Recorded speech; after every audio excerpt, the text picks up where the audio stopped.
Video 2-5, Measuring Techniques and Accuracy and Precision. Okay, measuring techniques. First of all, what is a measurement?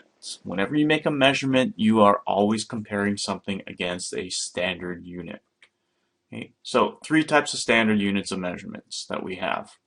Mass, which is measuring the amount of matter present in something. The volume, how much space something takes up. And the length, the distance from one part of the object to another part of the object. For each one of these things, you need some kind of standard thing. Whenever you take the mass of something, you're saying, okay, how many of these standard things does this other thing weigh in comparison to it? Take the length of something. Take a standard length of an object and you say, how many of these standard lengths does this object measure?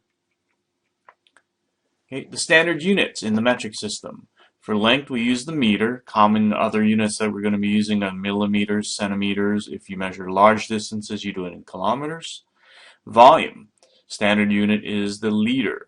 We're also going to be using milliliters or cubic centimeters. Don't forget, 1 ml is the same as 1 cubic centimeter. Okay, and the standard mass is not the gram, but the kilogram. Okay, why? These standards, someone somewhere had to say, okay, well, how long is a meter? So someone said, okay, this is the meter. Everyone else, you have to make your standards the same. Same thing for the liter. For the mass, they said, well, instead of everybody picking the gram, we're going to make this mass the kilogram. So government has something called the standard kilogram that everyone bases their masses on. Okay, now making measurements. Okay, first thing you have to do, whatever type of measurement you're making, look at the instrument that you're using and figure out what is the value of the smallest unit. What is each individual line worth? Okay, so when you're using meter sticks or rulers, okay, be careful. It says cm here, which stands for centimeters. Same thing here, cm for centimeters. But that does not mean each line is a centimeter. That means each number, each of these numbers is 1 centimeter. Okay, so each line between the number 1 and the number 2, there's 10 spaces. So each line must be worth 1/10 of a centimeter or 1 millimeter. Okay, electronic balances. You guys will not be using triple beam balances. You're going to be using electronic balances. So pretty much it just tells you on the balance. Okay, there's no line, so you know how much each place is worth. Graduated cylinders. The volumes, capacities will vary, so the values for each individual line will vary also. Okay, so if we had something like a 100 ml graduated cylinder right here, the increments between here and here, we have 10 increments, so each one is worth 1 ml. Here, the numbers are between 1 and 10. We also have 10 between 9 and 8 and 9 rather. Okay, you also have 10 increments. Oops, let's go back. So the difference between here and here is 1 ml.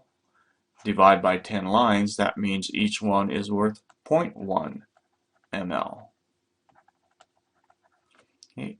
Here our increments are 10 mLs and we have 10 lines.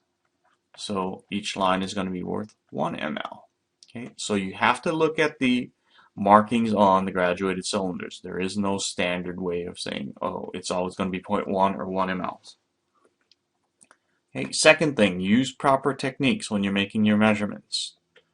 Okay, rulers. Don't start at the beginning unless you're going to be measuring really, really large distances. Okay, start at the 1 centimeter mark and subtract 1 centimeter from your final measurement. Okay, reason for that is we know that the distance between this line and this line right here must be 0.1 centimeters. Okay, and you know the distance between any two consecutive lines is always going to be 0.1 centimeters. But because this edge right here can be jagged, the distance between here and the edge is not always going to be consistent. Okay, so by eliminating and not starting from there, okay, um, we don't need to worry about if there's any messed up edges or things like that on this.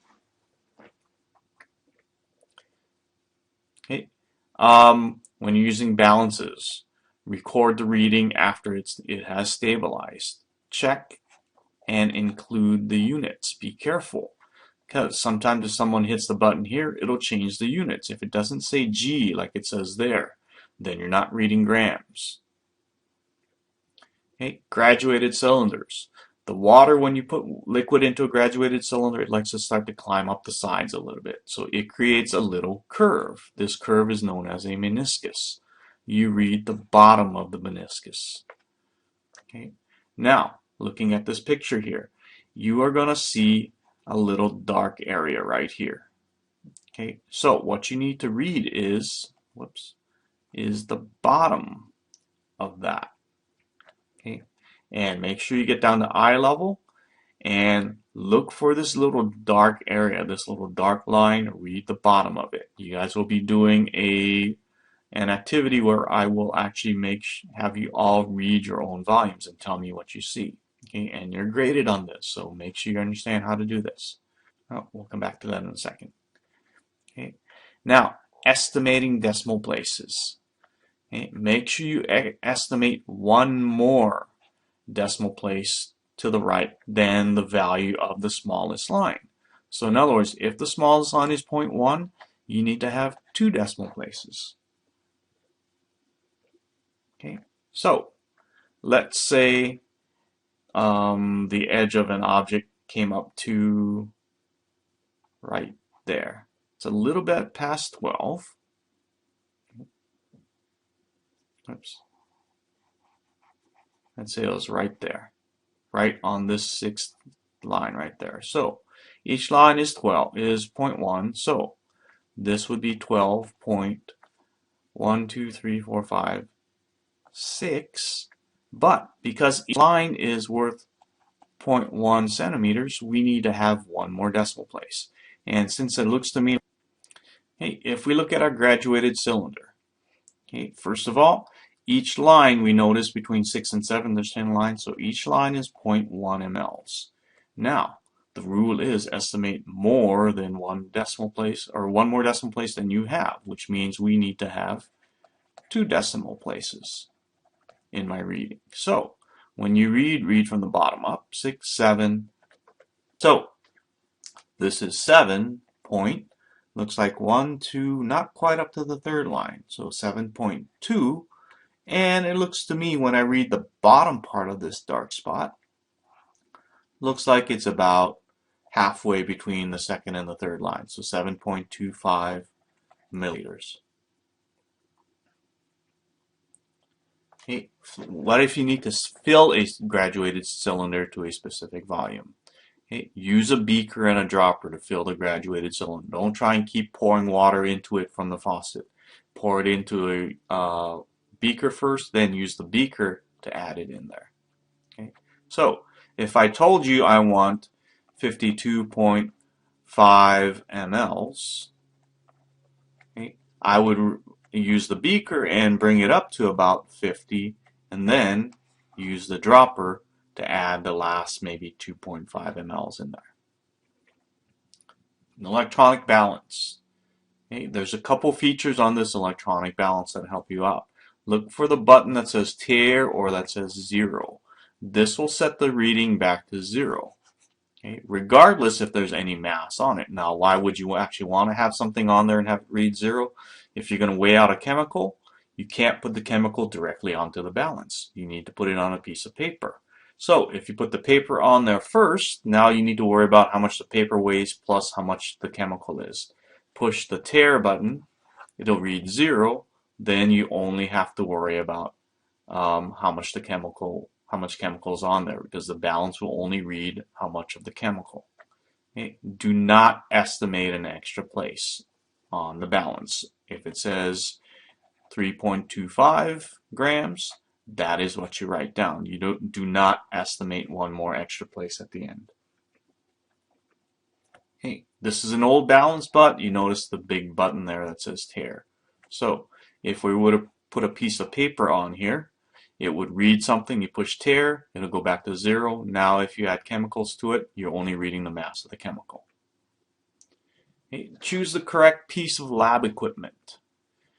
When should you use a beaker? Okay, or when should you use, what are beakers good for? Well, for holding liquids and easy to pour because they have the little spout at the end. Okay, mixing liquids with a stirring rod. If you want to heat up a liquid, okay, not good for measuring volumes. Even though there are markings on here. Okay, when you look on a beaker, it says plus or minus 10%, which means if you were to fill it up to 500 mLs, you could be off by plus or minus 50 mLs.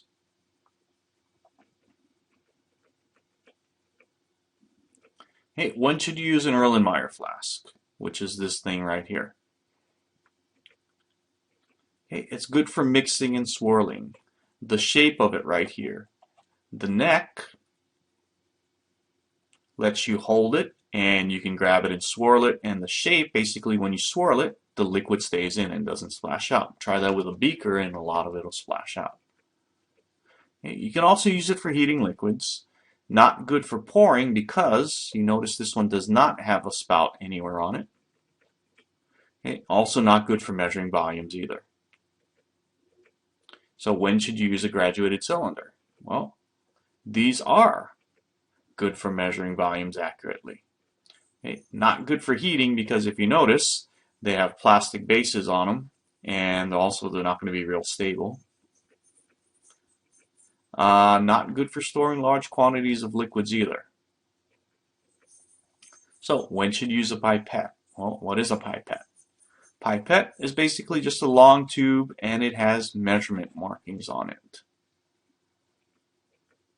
Okay, this is good for transferring a precise amount of liquid. In other words, you want to take out, let's say you want to take out exactly 7.00 mLs of liquid from one container to another container. You would draw up 7.00 mLs into the pipette, let's say out of this container, and you're going to put it in here. You'd pick it up and with the pipette and then let it drain out into this container. When should you use a burette? What's a burette? Well, kind of like a pipette, but it's a lot bigger, and there's a little valve at the bottom. So this basically means that you can actually control how much of the liquid comes out of this. Okay. This is good for using when you don't know how much of the liquid you're going to need to add. So you can do a controlled addition through the nozzle down here. Okay. Good for also transferring precise amounts of liquids. Same thing, if you needed to transfer 7 mLs exactly out of this thing, you could make sure you know where you started at and stop it when it drops down to 7 mLs. Okay, what size should you use? Graduated cylinders, we got a bunch of different sizes. Okay, well, use the smallest size possible. That will get the job done. So, if you needed to measure out only 2 mLs of something, pick the smallest graduated cylinder. Last thing we look at, accuracy and precision. Are they the same thing? Well, accuracy is how close you come to the correct or accepted value. Okay. Precision does not mean the same as accuracy. Precision is how well you can reproduce the same set of measurements made in the same way. So just because if you measure something you get the same answer over and over and over again does not mean that it's accurate. It just means that you have a high degree of precision. Okay. Significant figures reflect the precision of a measurement. Sig figs, we went over this earlier. So what does that mean? If someone said, well, the length of this object is 5.8321 centimeters. Okay. That doesn't mean it's accurate. It just means that you should be able to reproduce this to almost the last digit. Okay. So book gives you a little example. Okay. Look at this. the little holes in the target. Okay, is this accurate or precise? Or neither? Okay, well, if it was accurate, everything would be in the middle. If it was precise, they'd all be grouped together. Okay, so this one, they're not grouped together, and it's not in the middle. So this is neither accurate nor precise. Okay, this one here, kind of close to being accurate, but not quite. But everything, all the holes here are all pretty much grouped together. So high precision, but not necessarily that great accuracy. Okay, now you notice everything here is grouped in the middle ring, and as you're also aiming for the middle ring. So this would be both accurate and precise. Okay. One student measures the length of an object to be 10.2 centimeters. Actual length is 10.8 centimeters. Is he accurate? Is he precise? Okay. Well, if we go and look at his percent error, okay, remember percent error, find the correct value, subtract what yours was, and go and divide by the correct value. Okay, and that comes out with 5.56% error. Not that great. Remember, we wanted to be below 5%. Okay. To figure out if he's precise, though, you need to be able to make more measurements. Okay. So he measures it 3 more times, and his values are 10.7, 11.4, and 10.9 centimeters. Okay. So were they precise? Well, if they're precise, they should be really close to his first measurement, which they're not really close to. Okay. But if you average those numbers, it will come out to be 10.8. So basically, just by pure luck, he might actually end up with an accurate measurement. Okay. Now, why was his precision poor? Okay. Well, what do the markings on the ruler look like? If he's saying it is 10.2, okay, and the correct one was 10.8 centimeters. Remember, this mark right here has to always be estimated. The last decimal place, the last digit in your answer has to also always be an estimate, which means his markings could only read to the ones place. Okay, so the ruler, the markings on the ruler are only at 1 centimeter. Okay, now if the markings were 0.1, if those were the smallest markings, he would actually be able to measure to the 0.01 centimeters place. Okay, and it should be reproducible to the 1 centimeter spot. Okay, but that still doesn't mean that they're going to be accurate. So let's try and take a look here. Okay, let's say the ruler looks something like this. It was marked only every 10 centimeters, so it's 10, and then further down there'd be a 20. Okay, now, could you actually say that this was, well, do you actually know how long this pencil is? Okay, so let's say it's about there. Okay, could you make a good guess at it, and you say, well, it looks like it's about maybe 8. Okay, can you say it's 8.5 centimeters? That would mean if you said you were, and remember, this would be known, this would be guessing if you're saying it's 8.5. Okay, are we even sure that it's 8 centimeters? No, it's not. So you can't even do that. Okay, so all we can say is that it's 8 centimeters, and this is a guess because you're not even sure about that. Okay, now let's say we draw another ruler like this. Okay, but this time we make the markings 1, 2, 3, 4, every 1 centimeter.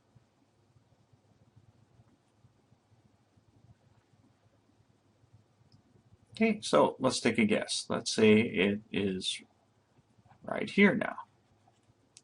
Okay, so now I am sure that is 1, 2, 3, 4, 5, 6, not quite 7. So I could say, well, it is 6.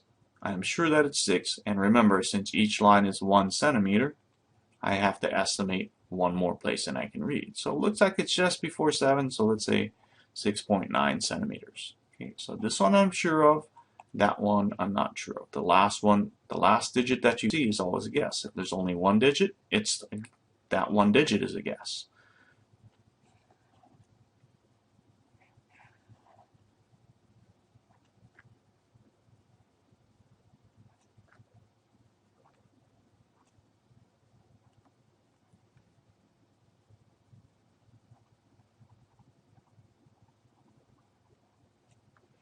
Okay, so now let's say the line, your ruler looked like this.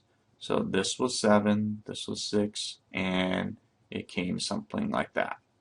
Okay, so now if I look at it, you would say, well, this is definitely 6 point, and now because the smallest line is 0.01, or sorry, whoops, smallest line is 0.1 centimeters, I need to have 2 decimal places. Okay, so looks to me like it's 1, 2, 3, 4, 5, 6, 7. Just before the 8th one, so 6.7, and then just before that, so 6.79 centimeters. Okay, so the smaller the markings, the more decimal places you can put into your reading. Here's your review question. Measuring device has increments worth 0.01 centimeters. So each line on the thing that you're using has a value of 0.01. How many decimal places should be in the measurements made with this device?